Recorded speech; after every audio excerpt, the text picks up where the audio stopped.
आज की इस वीडियो में जितिया में सुने जाने वाली चील सियारिन की प्रसिद्ध कहानी के बारे में हम सुनेंगे। जो पहली कहानी है वो चील सियारिन की कहानी है।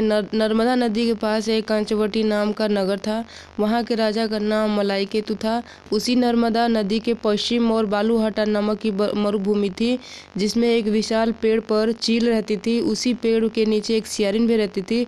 चील और सियारिन दोनों की पक्की दोस्ती थी। कुछ महिलाओं को जितिया व्रत देख के चील और सियारिन भी यह व्रत करने के लिए संकल्प उठाए। दोनों ही भगवान श्री जी मुतवाहन की पूजा और व्रत करने का प्रण लिया। जिस दिन दोनों ने व्रत रखने का प्रण लिया, उसी दिन शहर के एक बड़े व्यापारी की मृत्यु हो गई और उनका दाह संस्कार वही मरुस्थल पर हुआ।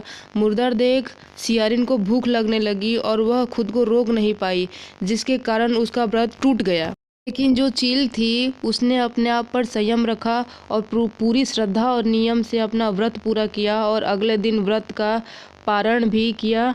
उसके बाद अगले जन्म में दोनों सहेलियों ने पुत्री के रूप में एक ब्राह्मण परिवार में जन्म लिया। अगले जन्म में चील और सियारिन दोनों सगी बहन बनी और एक ही परिवार में उनका जन्म हुआ।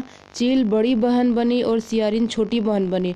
बड़ी बहन का नाम शिलावती रखा गया और उसकी शादी बुद्धसेन के साथ हो गई।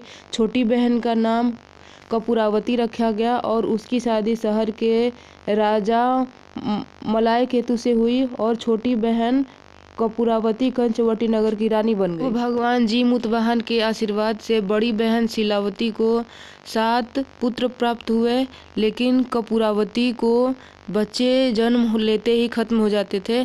कुछ सालों बाद शिलावती के 7 पुत्र बड़े हो गए और राजा के दरबार में काम करने लगे। उन्हें देखकर कपूरावती के मन में ईर्ष्या और जलन की भावना उत्पन्न हो गई। इसी ईर्ष्या की भावना में कपूरावती ने राजा से कहकर शिलावती के 7 बेटों के सर कटवा दिए।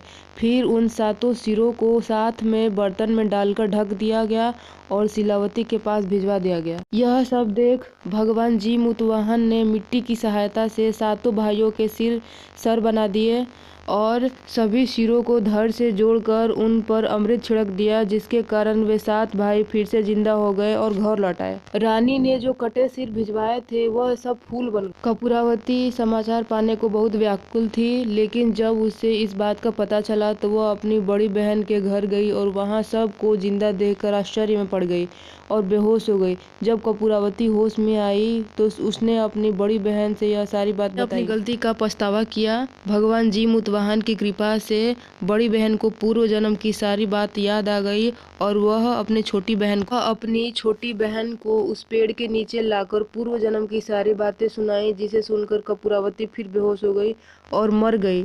जब राजा तक इस बात की सूचना मिली तो उस जगह पेड़ के नीचे कपूरावती का दाह संस्कार कर दिया।